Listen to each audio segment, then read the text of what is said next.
kita pacaran untuk masa depan, kita pacaran ya untuk pernikahan gitu. Ini saya beruntung sekali, saya punya pemimpin rohani yang support saya.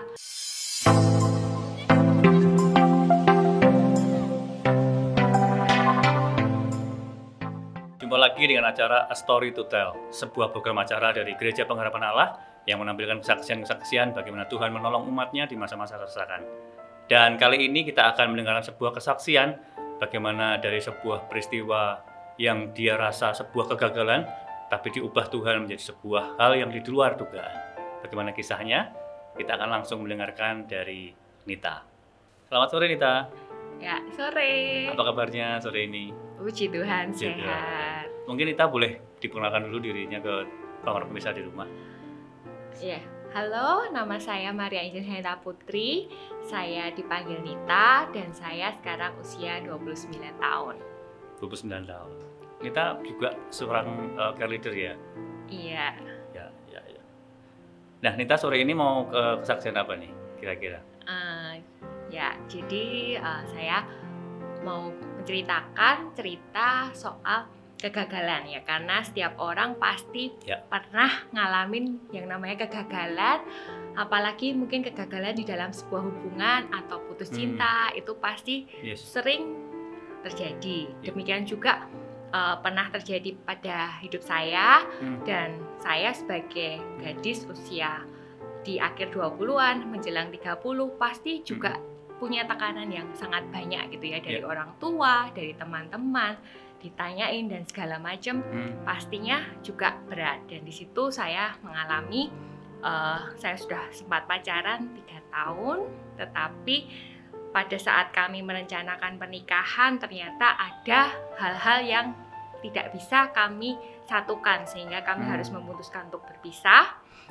Sementara sudah sangat dekat kepada pernikahan seperti itu ya. Dan di situ pasti sebuah kehilangan yang sangat besar. Kemudian saya juga ada luka, ada trauma, kemudian juga pasti banyak hal yang saya pikirkan seperti apakah nanti saya bisa dapat yang lebih baik, apakah saya bisa mulai hubungan lagi dari nol, apakah saya nanti harus bagaimana setelah ini, kemana harus melangkah gitu kan. Banyak yang sekali yang saya pikirkan. Tetapi di sini saya beruntung sekali. Saya punya pemimpin rohani yang support saya, mendoakan saya, bahkan pada saat titik-titik terendah di hidup saya, mereka mau datang dan mereka menguatkan dan membangkitkan kembali iman dan pengharapan saya.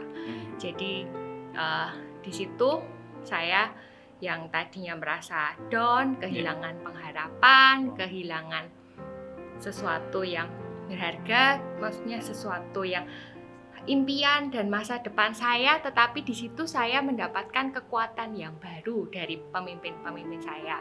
Dan saya juga beruntung ya punya komunitas rohani yang saling menguatkan.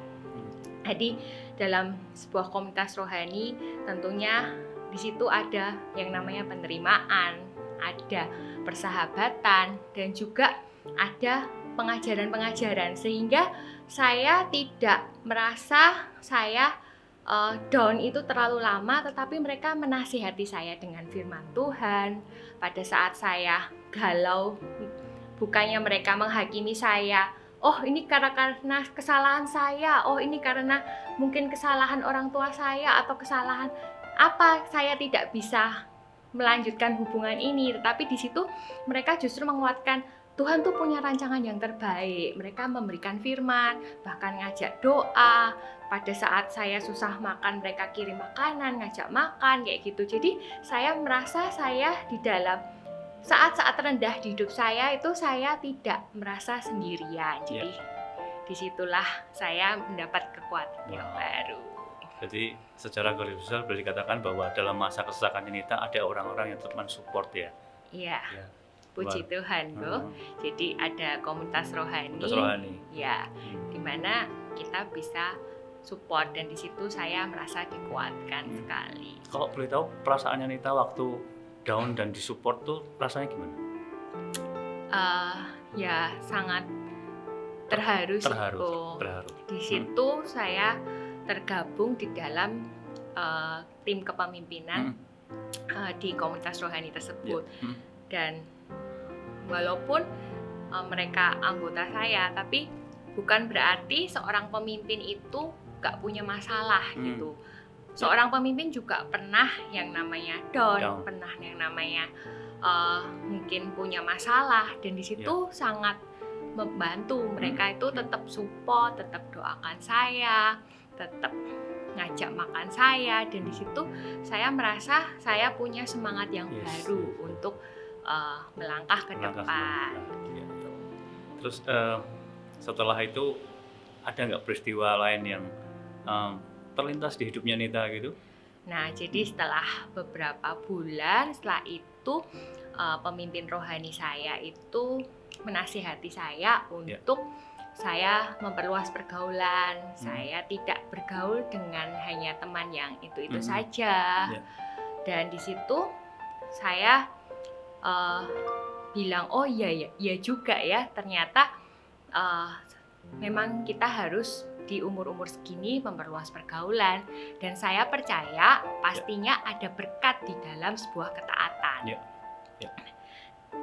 Kemudian di situ saya mulai belajar berjalan di bawah nasihat dari pemimpin rohani saya, dan dia di situ menganjurkan saya untuk bergaul dengan lebih banyak orang. Nah, kebetulan waktu itu ada seorang teman yang ngajak saya untuk bergabung dengan komunitasnya. Nah, walaupun ya saya nggak kenal siapa-siapa, saya baru, tetapi di situ ya saya mencoba untuk bergabung dan berteman dengan tulus dengan mereka gitu, untuk memperluas pergaulan saya. Oh gitu. Sampai akhirnya ada cerita lain nggak? Kelanjutan dari yang tadi itu? Nah, jadi ya setelah di situ saya bertemu dengan dia, namanya pria itu sekarang jadi suami saya, itu William Lewis. Jadi dia saya kenal sama dia itu sempat di CK gabungan, walaupun kita nggak satu CK, tapi ya saya pernah kenal. Kemudian kita pernah sedikit ngobrol dan minta resep segala macam gitu kan.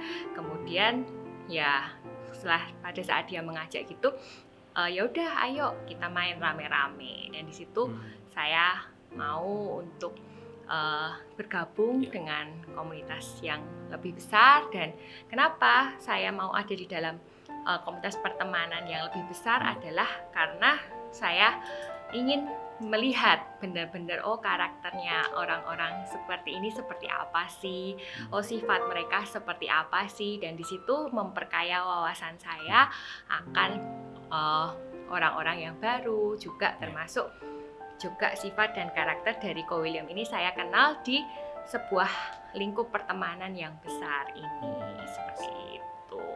Terus berarti di masa saat kejatuhan tadi jangan sampai kita nutup diri gitu ya. Malah harusnya memperluas pergaulan. Ya saya beruntung sih, karena kalau saya tidak dikelilingi oleh pemimpin-pemimpin yang support saya, komunitas yang support saya, mungkin saya malah cari pelampiasan ke luar, atau malah saya berlama-lama patah hati, menutup diri dan segala macam. Dan ya saya bersyukur, maksudnya di dalam titik terendah hidup saya tuh saya tetap berjuang untuk melangkah kembali, dan akhirnya setelah saya bergaul dengan makin banyak orang, makin banyak teman, saya bisa menemukan orang-orang dan karakter dengan orang-orang yang berbeda juga. Wow, luar biasa. Saya sampai ingat satu quote bagus bahwa sebenarnya tidak masalah kita tuh mengalami kegagalan, tapi sebenarnya bagaimana respon kita menghadapi dan bereaksi dari kegagalan itu. Ya, betul sekali. Singkat cerita, berarti berhubungan dengan William dan mulai menjalin hubungan yang serius gitu ya waktu itu. Iya, jadi ya setelah kita jalan rame-rame bareng dengan teman, ya baru setelah beberapa minggu, beberapa kali kita jalan bareng, baru dia ngajak saya main berdua gitu kan. Di saat makan berdua gitu ya, itu kesempatan untuk saya menggali lebih banyak lagi karakternya, sifatnya, kebiasaannya, pekerjaannya, keluarganya, dan segala macamnya gitu kan. Tapi saya juga nggak mau langsung GR, oh ini orang deketin saya atau apa tuh, enggak gitu loh. Saya mau berteman dengan tulus, karena banyak pada saat kita udah GR, oh dia deketin aku ya, kayak kita jatuhnya malah jadi PHP gitu. Padahal maksudnya mungkin dia baik, maksudnya dia cuma ngajak makan, kan kita nggak tahu ya. Sampai suatu hari, beberapa minggu kemudian dia menyatakan perasaannya kepada saya juga nggak langsung iyain atau enggak gitu. Tapi saya minta waktu untuk kita doa, kemudian setelah itu seminggu kemudian dia kenalin saya ke orang tuanya, kita ngobrol-ngobrol, kemudian saya kenalin ke orang tua saya, kita ngobrol-ngobrol, kemudian setelah itu dia kenalin ke pemimpin rohaninya, ke Pastor Lim Pek Jiang juga gitu kan. Kita ngobrol-ngobrol, saya juga kenalin ke pemimpin rohani saya, dan setelah saya mendapat banyak input, dan akhirnya ya saya baru berani untuk katakan ya. Karena pada saat kita jatuh cinta, seringkali kita tuh terbawa oleh perasaan. Padahal kan jatuh cinta tuh nggak cuma soal perasaan. Ada masa depan, ada kita harus lihat karakternya seperti apa, kemudian sifat-sifatnya seperti apa. Dan kadang orang tua dan pemimpin rohani ini bisa melihat hal-hal yang nggak kita lihat sebelumnya, gitu ya. Jadi di situ saya senang sih, karena saya bisa berjalan di dalam otoritas orang tua, otoritas pemimpin rohani, sehingga pada saat kita mau berjalan, oh iya mau pacaran gitu. Jadi kita nggak pacaran cuma ya wes suka sama suka gitu, enggak gitu. Tapi kita bener-bener nih ada tujuannya, oh ya nih kita pacaran untuk masa depan, kita pacaran ya untuk pernikahan gitu, untuk kita mau menjalin hubungan yang lebih serius. Jadi di situ saya puji Tuhan sekali, orang tua dan pemimpin rohani sangat support, dan di situ saya jalan demi jalan itu terbuka untuk kita sampai akhirnya kita bisa bertunangan itu di Februari 2020, tepat sebelum COVID-19 melanda di Indonesia. Gitu. Jadi kemudian kita lanjut ke pernikahan, kita nikah di akhir 2020. Kalau boleh summary, sebetulnya sebuah kisah yang luar biasa ya, dari sebuah kegagalan membina rumah tangga, akhirnya Tuhan pertemukan karena ketaatan pada pemimpin dan komunitas, bertemu dengan orang yang tepat, dan akhirnya menikah. Iya. Wow, luar biasa. Nita, kalau boleh, Nita boleh cerita satu hal, kira-kira ada pesan nggak dari semua rangkaian ini kepada pemirsa yang mungkin hari ini mengalami hal yang sama seperti yang kamu alami? Iya. Jadi mungkin kalau teman-teman ada mengalami hal yang sama, jangan putus asa, jangan menyerah, tetapi percaya bahwa Tuhan itu pasti punya rancangan yang terbaik di dalam hidup kita. Jadi jangan kita curiga dulu, oh Tuhan gak baik ya, Tuhan jahat ya, enggak gitu. Tuhan itu tetap baik. Kalau Tuhan izinkan kita untuk kehilangan sesuatu, untuk rasanya kok wasting time ya selama ini, tapi ternyata gak ada yang wasting time gitu loh. Itu semua adalah proses untuk membentuk diri kita, membentuk karakter kita, dan Tuhan akan memberikan yang terbaik di dalam hidupnya kita. Dan selalu kelilingi teman-teman dengan komunitas rohani yang menguatkan, pemimpin-pemimpin rohani yang support kita, sehingga pada saat kita berjalan kita nggak merasa ragu-ragu, merasa galau, merasa sendirian, tapi ternyata Tuhan tuh sudah siapkan teman-teman yang ada yang di sekeliling kita untuk mendukung kita, dan pada saat kita maju melangkah, kita pasti kita menemukan ada pengharapan yang baru, ada iman yang baru di dalam Tuhan, dan rancangan Tuhan yang terjadi adalah yang terbaik di dalam hidup kita. Wow, luar biasa sekali. Terima kasih banyak buat kesaksian dan ceritanya sore ini, Nita. Dan selamat juga buat akan menantikan si baby ya. Iya, puji Tuhan. Puji Tuhan ya.